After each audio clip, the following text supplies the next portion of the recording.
Pam. Hi. How's Mesa, Arizona today? It is fantastic. It's about 80 degrees and slightly breezy. Paradise. So you and I just saw each other in person in Arizona last week. And by the time I got back to Argentina, we had really gone into fall and we're having this kind of weird wintry week where it's like 40 degrees outside, which is fascinating. I'm telling you, you must have a little bit of climate shock there. You know. Do you ever get 40 degrees in Mesa? Yeah, we do in the wintertime. Okay. Great. Desert winters. So thanks so much for talking today. I just want to kind of read your bio to folks who aren't already on the up and up with all the work you've done. Pamela Slim is an award-winning author, speaker, and leader in the new world of work. She spent the first 10 years of her solo practice as a consultant to large corporations such as Hewlett-Packard, Charles Schwab, and Cisco Systems, where she worked with thousands of employees, managers, and executives. In 2005, she started the Escape from Cubicle Nation blog, which is now one of the top career and business sites on the web and also is a book by that same name. She has coached thousands of budding entrepreneurs and businesses ranging from martial arts studios to software startups. Her latest book is called Body of Work: Finding the Thread That Ties Your Story Together.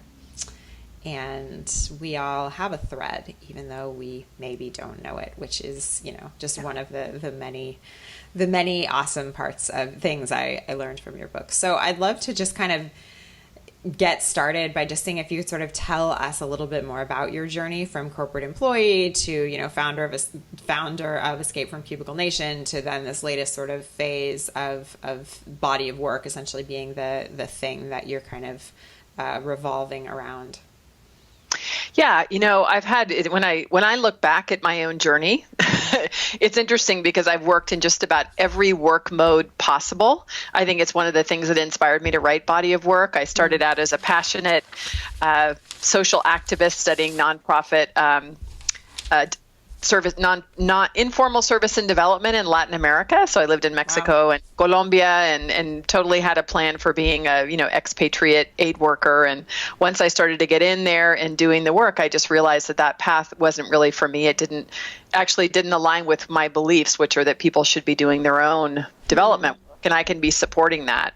So I went, through a number of different work modes. I worked in the nonprofit sector in a foundation. I worked in arts education at the Exploratorium in San Francisco, which I know as a former. I had my senior prom there.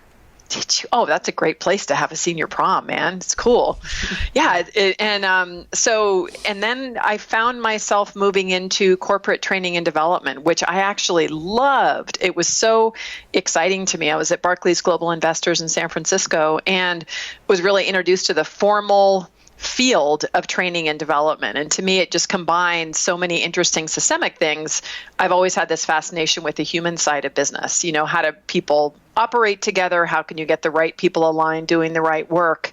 And actually along that journey, when I was working full-time during the day in corporate, I was also by night running a martial art organization as a volunteer for 10 years in the Afro-Brazilian art of capoeira, So I just had this really interesting combination of different work experiences. But I think when I look back at the things that are most energizing for me, first of all, the lens for me of personal growth and development is always work. Like that's where I understand, that's where I get my excitement in working with people to understand themselves, which I love when people kind of they feel good about themselves and they get in their right life. For me, I always do that work through the lens of work because I'm passionate, about it. And then I think the last 11 years really being in the startup world, it's made me exceptionally passionate about the small business market. When we look at everything that's going on in the entrepreneur world, I just read some statistics. I think I might have been sharing this with you the other day that, the small business market is like 53% of the U.S. non-farm GDP,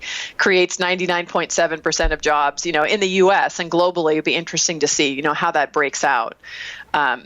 So those are kind of the threads that I see. I believe in economic well-being for all. That's the thread that goes way back to what I studied.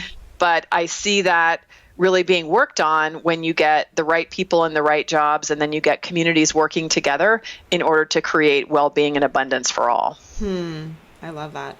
So one of kind of the foundations essentially of body of work of this book is is this idea, or this, I'll just pull the quote, individuals who structure their careers around autonomy, mastery, and purpose will have a powerful body of work. So I'd love to just dive into those three things: autonomy, mastery, and purpose. I don't know, start with the most important one. Yeah, well, Dan, that is thanks to Dan Pink. So Dan Pink in Drive, in his great book Drive, talked about when he researched what really are the motivation that gets people out of bed in the morning for work. It's not the usual that we think about people wanting more money or, just wanting to have a great boss. Autonomy, being able to feel like you have a say and an impact in the work that you're doing.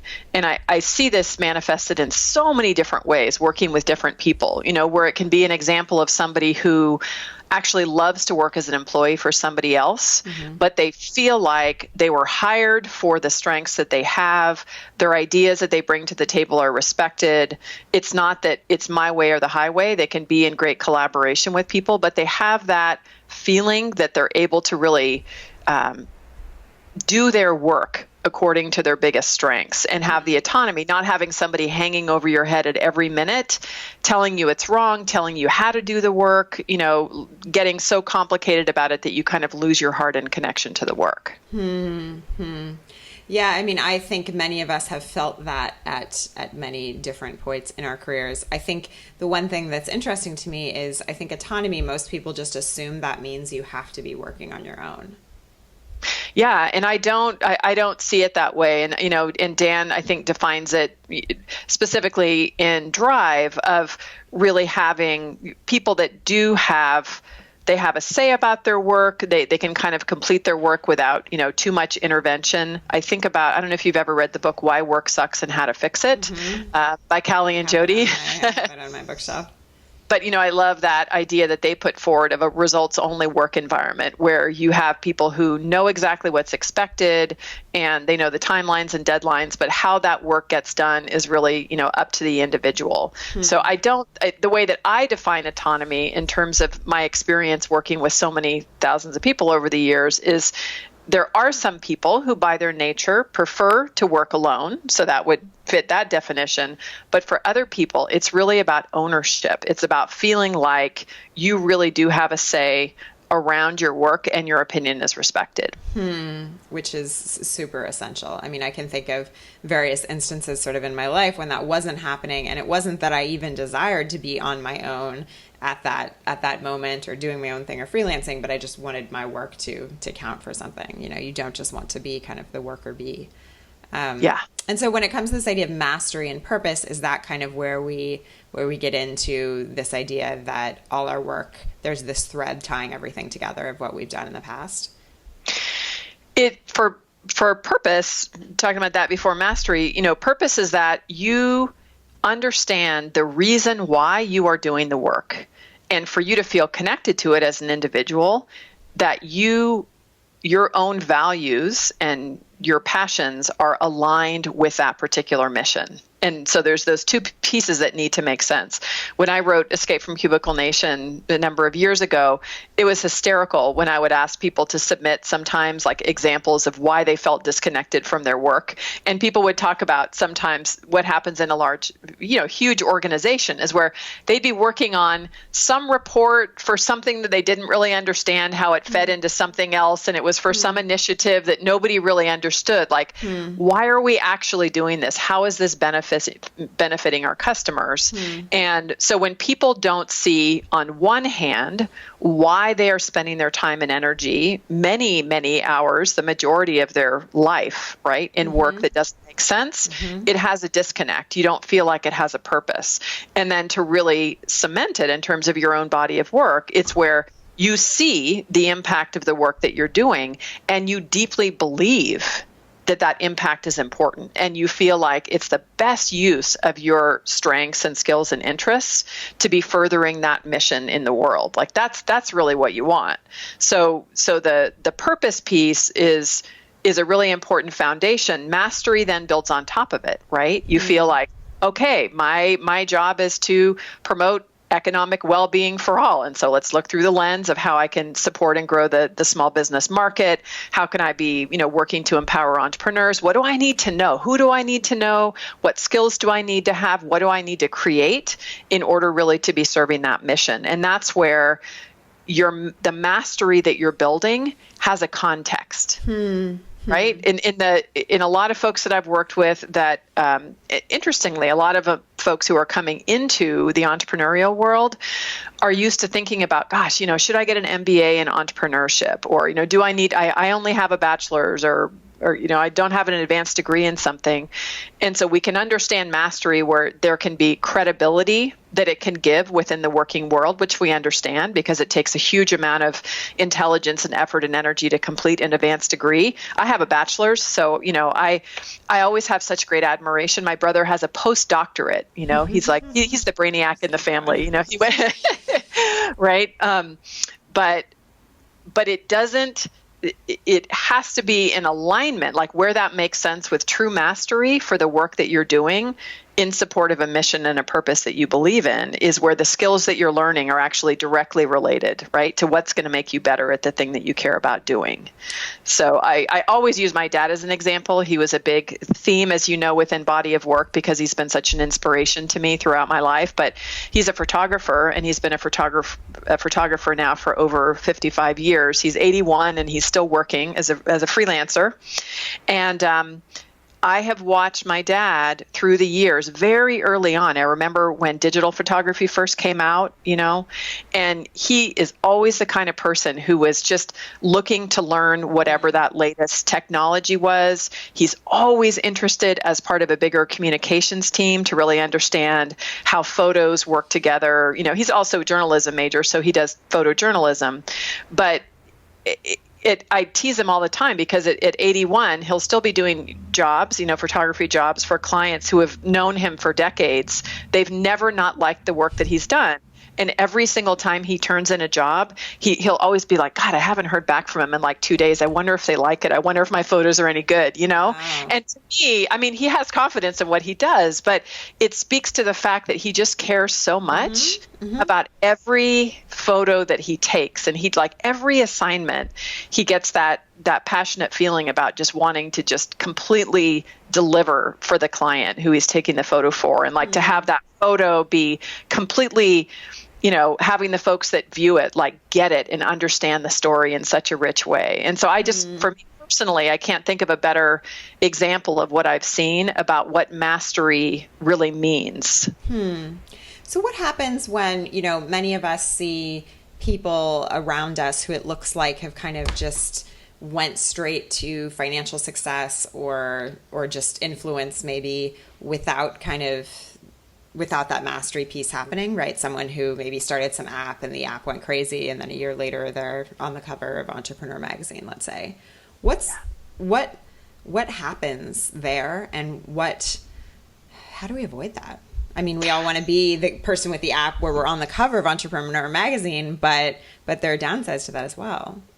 Well, and here's what I'd say. If we take a broad view of what mastery is, there were some things that those people in those situations did that probably were built on mastery within particular areas, like being able to, synthesize tons of information out there in the world, right, and to actually create something that was accessible to the mass market. Maybe there are people who, from the time that they were like 4 years old, were always taking risks. And they were the ones that were like, climbing high walls and giving their parents heart attacks and, jumping on a skateboard and almost falling. We kind of know people like that.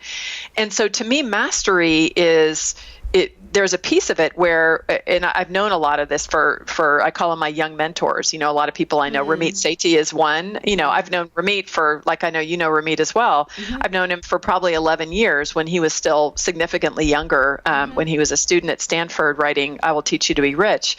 But there's some people that it's not age. It's not based on age and the amount of time that you work on something. It can be a certain approach that you have to life where you really develop a certain kind of a mastery. So there's one component of that I see where for somebody to be able to have a kind of success where they're able to just get something done, build it, and deliver it, that requires like a set of skills that they have mastered to get to that point. Now, the other piece of it is just like rando timing, the stories we've heard so many times in the lore of entrepreneurship, right? Where you have 10,000 people who maybe had the same idea a little bit too early or didn't have the right pieces or before we had the internet or all these things. That's just the totally random, like, I don't know, but just somebody's journey. Like that was just meant to be the kind of, who knows? Some people say it was meant to be. Other people say it's just totally random science, happening at a certain time. But, I would still say where you look at somebody who's able to create something and have mass market adaptation or have really big success, right? Somebody creates a blog and it just explodes and they're on Oprah and right, doing things that they might not be totally prepared. Still over time, in order for them to have sustained success, then that's where I feel like they are going to need to be going on the path to mastery, right? If it was a little bit of a fluke and luck that got somebody somewhere, that will not be the thing that sustained you. And this is where I always have to pull in at least one martial arts metaphor, right? Having done it for so long. But that's where I think about it like martial arts, where you can walk into a new studio and maybe you have past experience where you're really athletic and you can kick really high or something like that, right? You could kind of have a situation where you get on the mat and you spar with somebody who's, much more advanced than you and you maybe have a little bit of an advantage initially. But what you learn in all the years of being on the mat, getting your face kicked in and your face rubbed in the mat and sweating and going because you don't feel like going, is that really deep mental and physical and spiritual endurance that you need when you start to get to the higher levels, of any kind of an art or craft. And that's the kind of thing, for example, that for somebody who may have early success, like everything happens, the stars align and something happens, what happens then when things totally fall apart? Right. That's where that mastery, that endurance, somebody who's able to create it again is where you start to see the skill, coming up. Somebody who's able to create it again. And so how much, you're talking about Ramit being a young mentor of yours. So you have, it sounds like you've mentored many sort of people along the way, right?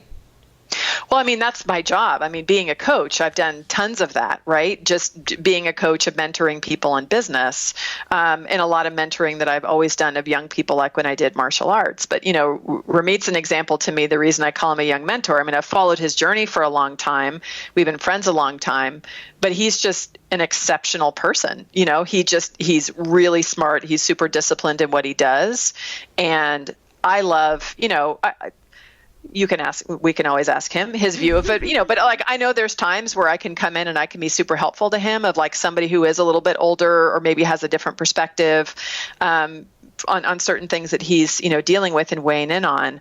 But I really like to have a diversity of ages of people, who are advising me about different things. And to me, it's about, what is somebody creating and what's their approach? And sometimes it's like some people seem to just come to the earth as old souls and just have things figured out a little bit earlier, which is why I think if we just look at things from an age demographic perspective, it can be dangerous, right? Just because I'm almost 50 this year doesn't necessarily mean that I'm super wise if I haven't taken the time throughout my life to be reflecting on what I'm doing and constantly mastering my craft, right? Just because somebody's 20 doesn't mean that they have no work ethic, right? And they don't have wisdom and all these like weird categories that we put people in based on demographic. I think it's interesting, though, that a lot of people don't think coaching and mentoring are exactly the same thing. Do you think there's a difference?